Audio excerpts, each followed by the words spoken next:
ان الحمد للہ والصلاۃ والسلام علی رسول اللہ۔ ابو بکر بلخی رحمۃ اللہ علیہ فرماتے ہیں کہ ماہ رجب کھیتی لگانے کا مہینہ ہے اور ماہ شعبان اس کھیتی کو پانی لگانے کا مہینہ ہے، اور پھر فرماتے ہیں کہ ماہ رمضان اس کھیتی کو کاٹنے کا مہینہ ہے۔ ناظرین کرام، اس عظیم ماہ مبارک کی آمد ہے۔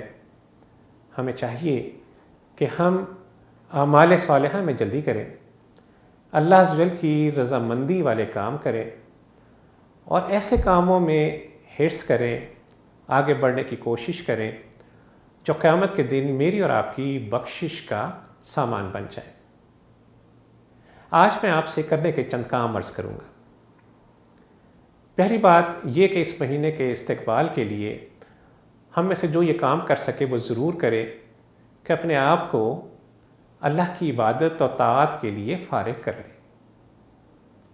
سال کے 11 مہینے تو اس زندگی کے گورکھ دھندوں میں گزر ہی جاتے ہیں، اس لیے کم از کم ایک مہینہ تو ایسا ضرور ہونا چاہیے جو خالصتاً اللہ کی عبادت کے لیے وقف ہو۔ اس ماہ مبارک کے زیادہ تر اوقات یا جتنا زیادہ سے زیادہ ہو سکے اللہ کی عبادت میں صرف کریں۔ اس ماہ کے استقبال کے لیے اپنے معمولات اور اپنے کاروبار زندگی کو ذرا سمیٹیے اور پھر یکسوئی سے اپنی زندگی کا محاسبہ کیجیے۔ فکر کیجیے کہ میں نے جو سال گزارا وہ کیسے گزارا، اس سال کا کتنا حصہ اللہ کی طاعت میں بسر ہوا، اللہ کی فرما برداری میں گزرا، اور کتنا حصہ خدا نخواستہ نافرمانی میں گزر گیا۔ اپنے معاملات کی اسٹاک ٹیکنگ کیجیے، اپنی زندگی کا محاسبہ کیجیے اور سچے دل سے توبہ کر کے آئندہ اللہ کی فرما برداری کا عہد کیجیے۔ پھر یہ کہ پورے سال اگر نمازوں میں بے قاعدگی رہی تو رمضان کی آمد سے پہلے اپنی نمازوں کو باقاعدہ بنائیے۔ نفلی نمازوں سے اس کمی کو پورا کرنے کی کوشش کیجیے۔ پھر یہ کہ اگر پورا سال قرآن پڑھنے کی توفیق نہیں ہوئی تو رمضان کی آمد سے پہلے قرآن سے اپنا رشتہ استوار کیجیے، ترجمہ اور تفسیر کے ساتھ قرآن کا مطالعہ کیجیے۔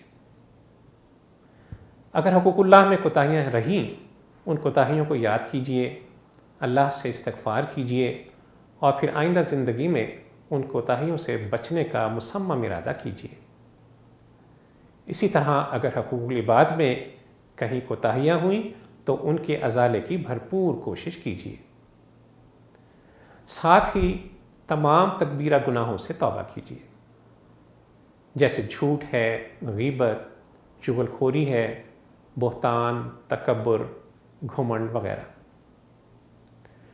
اور ایک اور بات آپ سے عرض کروں کہ اپنی کمائی کا جائزہ لیجیے کہ حلال اور حرام، جائز اور ناجائز کا خیال رکھا یا کہیں خدا نخواستہ اس زمرے میں کوتاہی ہوئی، ورنہ جان لیجیے روزہ محض بھوک و پیاس بن کر رہ جائے گا۔ سارا دن تو انسان کھانے پینے سے رکا رہے، لیکن کیا غضب کہ جس رزق سے روزہ افطار کرے وہ رزق اس کی محنت کی کمائی کا رزق نہ ہو۔ کھانے پینے اور نفسانی خواہشات سے اجتناب کے ساتھ ساتھ اپنے اعضائے جسمانی کی کڑی نگرانی کیجیے تاکہ روزے کی افادیت میں کسی قسم کی کوئی کمی واقع نہ ہو۔ اپنی زبان اور اپنی نظر کی حفاظت کا خاص اہتمام کیجیے، اور بڑی اہم بات یہ کہ تقویٰ کے حصول کی سچی طلب پیدا کیجیے تاکہ رمضان المبارک کا اصل مقصد حاصل ہو سکے۔ اللہ عز و جل ہمیں ماہ مبارک کی تمام فیوز و برکات سمیٹنے کی توفیق عطا فرمائے۔